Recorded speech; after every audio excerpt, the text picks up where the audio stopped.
Salut les patouilleurs, bienvenue dans ce nouveau tuto Quick Tip pendant lequel on va parler de cuir. Vous le voyez, je suis tranquillement en train d'avancer sur ce petit nain old school pour Blood Bowl. J'ai déjà tourné un tuto Quick Tip sur l'armure verte. Qui est sûrement déjà disponible sur mon YouTube. J'ai tourné un tuto un peu plus long et un peu plus détaillé sur la barbe. Donc ça, c'est pas un quick tip, c'est un tuto normal qui, je pense, est toujours en avant-première sur ma page Patreon. Et aujourd'hui, vous voyez, je continue la peinture. Et je viens de mettre au point, de tester cette petite recette de cuir qui me plaît bien. Donc je me dis que j'allais vous montrer comment la réaliser sur l'autre gant. Avant de commencer, encore un immense merci à Aurélien qui m'a envoyé ce vieux nain old school pour Blood Bowl.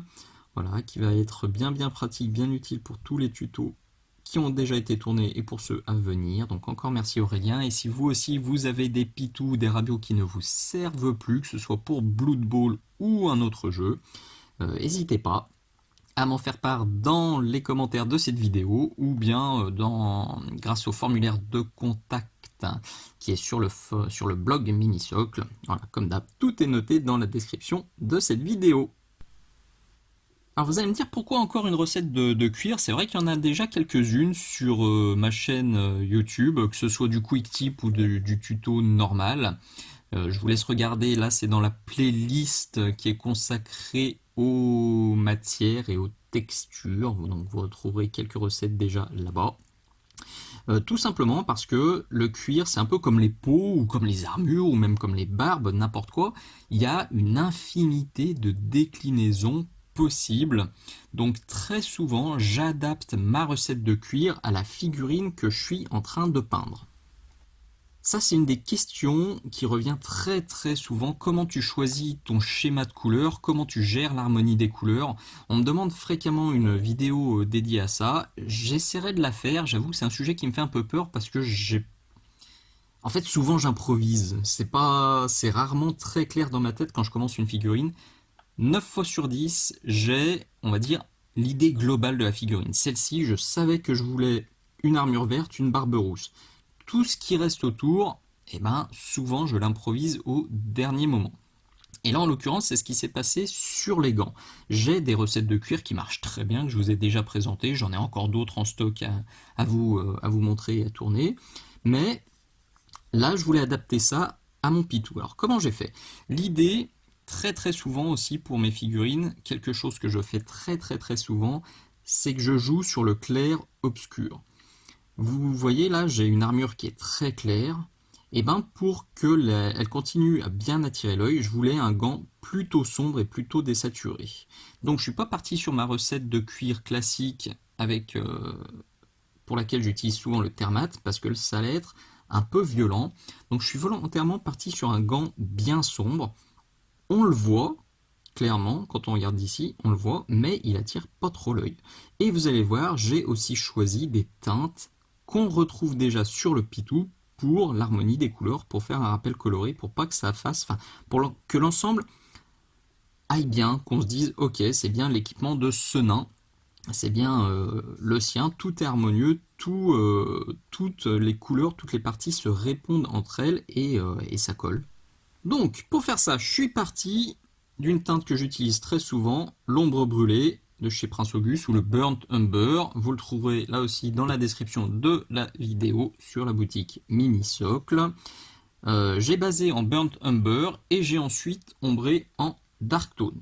L'idée, c'était vraiment d'avoir une base bien foncée comme on le voit ici pour que la barbe, parce que vraiment pour le coup c'est sur la barbe que je voulais insister, que c'est la barbe que je voulais mettre en avant, là elle se détache bien, elle est vraiment bien lisible. Donc, alors désolé, j'ai déjà fait cette étape, c'est vrai que c'est une fois que j'ai ombré, je me suis dit tiens, j'aurais dû tourner le tuto. Donc là, il y a déjà l'ombre brûlée et le jus de Dark Tone. C'est pas très sorcier, c'est quelque chose que je vous ai déjà montré au moins 100 fois.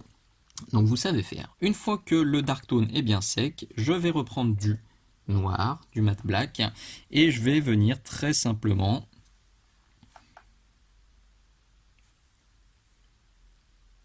accentuer mes ombres, comme ceci, en repassant dans tous les creux et en reprenant éventuellement mon lining si c'est nécessaire. Une fois que le résultat vous convient, vous pouvez ressortir l'ombre brûlée. Il est là sur ma palette et faire le mouvement inverse. Je vais le poser sur le haut.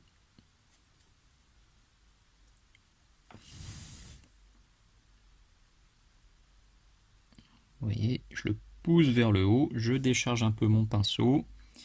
Je viens reprendre la transition pour l'adoucir. Bon là c'est un peu violent. De toute façon je veux un cuir assez texturé, donc je vais pas faire des dégradés super chiadés sur ce tuto. Les volumes du gant commencent à être beaucoup plus lisibles, donc ça c'est cool, c'est ce que je voulais. On va continuer à éclaircir avec du Scrag Brown. Pourquoi du Scrag Brown? J'aurais pu utiliser 10 000 teintes de marron pour éclaircir mes gants, là ça aurait fait un cuir probablement très convaincant. Mais le Scrag Brown, je l'ai largement utilisé dans la barbe. Donc c'est à ce moment-là que je fais un rappel coloré, que je gère un peu l'harmonie des couleurs, l'harmonie globale de la figurine. Donc Scrag Brown, c'est parti. Alors, vous allez le voir aussi qu'il faut y aller léger. C'est-à-dire que l'harmonie des couleurs c'est important, mais il faut que la barbe et les gants restent quand même bien différents. Donc ça, on va le voir un peu plus tard, comment on le gère. Donc là, je le prends un peu dilué, j'aurais dû le diluer un peu plus, là je retourne chercher un peu d'eau. Voilà, donc là j'y vais un peu plus léger, je fais des voiles, toujours pareil, j'en pose, je décharge. Voilà. Comme ça l'éclaircissement va se faire tout seul. Gentiment, je vais bien sûr tapotouiller la tranche. C'est comme d'habitude une question de dilution, de tirage, de poussage de peinture. Je le redis, si vous n'êtes pas très à l'aise avec toutes ces notions-là, j'ai une vidéo exclusive sur Patreon qui traite de tous ces sujets-là et qui a aidé beaucoup d'abonnés à s'en sortir vachement mieux. Là j'y vais, je vais commencer aussi à faire des petits points, des petits traits, des machins comme ça. Tac, tac, tac, on y va, on texture, c'est du cuir, c'est un nain, c'est un joueur Blood Bowl. Voilà, il y a un moment, il a mis des nions, il faut texturer. Une fois qu'on a éclairci avec le Scrag Brown, vous le voyez, le résultat est fort sympathique, on va dire, mais pour moi, personnellement, je trouvais que ça ressemblait maintenant trop à la barbe. Et notamment, quand j'ai commencé à éclaircir le Scrag Brown avec mon chouchou, avec l'ivoire, avec le blanc cassé, vraiment, on retrouvait les éclaircissements de la barbe et ça allait pas. Ça me plaisait pas. Ça faisait quelque chose de brouillon déjà là-haut. Alors je me suis dit que sur celui-ci, ça allait être la catastrophe.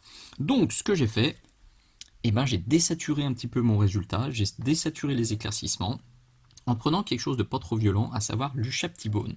Et l'Ushaptibone, je vais pas l'utiliser mélangé à mon Scrag. Vous allez le voir, je vais passer des voiles en fait du Shapti sur le Scrag. Ça va désaturer le résultat et on va obtenir ce qu'on a là-haut, à peu près, en théorie. Oh, j'ai oublié de le dire. Bien sûr, vous suivez mes vidéos, vous savez que je peins tout avec un Davichi Maestro taille 1, dispo chez Minisoc. Ça y est, j'ai fini. Donc là, je suis assez dilué. Je suis pas assez dilué. En fait, je viens repasser sur mon Scrag en poussant vers le haut, comme ça. Ça va éclaircir, parce qu'en fin de course, l'Ushapti est quand même plus clair que le Scrag.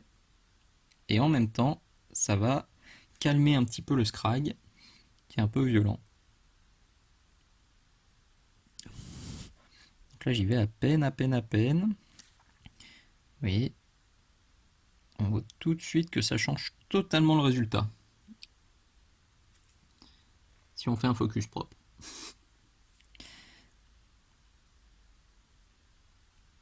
Bon, la sculpture est pas parfaite, hein. C'est le charme de ces vieilles figurines old school. J'aime beaucoup les figurines old school, j'en cherche énormément, hein. Si vous en avez qui ne vous servent pas, là, je suis toujours preneur, je les accueille volontiers, ces vieux pitous qui ont beaucoup de charme, que ce soit pour Blood Bowl ou pour 40K. C'est vraiment des figurines que je kiffe. C'est parfois un peu délicat de les peindre parce que les sculptures sont parfois un peu anciennes, on va dire, et les moulages aussi. Mais moi, ça me plaît beaucoup. Donc là, vous le voyez, on a totalement désaturé tout en éclaircissant. C'est parfait. Si vous avez la main lourde, reprenez un peu de scrag et repassez un petit voile. Ultime peaufinage, parce que je suis un peu perfectionniste, c'est de l'Incubi Darkness. C'est de nouveau un rappel coloré parce que l'Incubi Darkness m'a servi à ombrer l'armure. Donc j'en mets un petit peu dans mon cuir. C'est pas obligatoire, mais c'est la cerise sur le paquebot. C'est la petite touchette perfection. Donc là, très simple. Hop là, juste un petit voile dans les ombrages. Point trop n'en faut. C'est vraiment de la nuance. Faut pas trop bleuir le gant. On va pas donner l'impression qu'il a mis une claque à un schtroumpf. On veut juste faire un petit rappel. Et nous voilà déjà au bout de ce petit tuto. Vous voyez, c'était super simple. Alors vous pouvez encore affiner, hein. Moi c'est de la figurine de jeu, là je passe assez rapidement, j'affinerai peut-être encore les battle damage, mais pour du pitou de jeu, ça me convient parfaitement. La recette est simple, le rendu est plutôt cool, le tuto est totalement gratuit.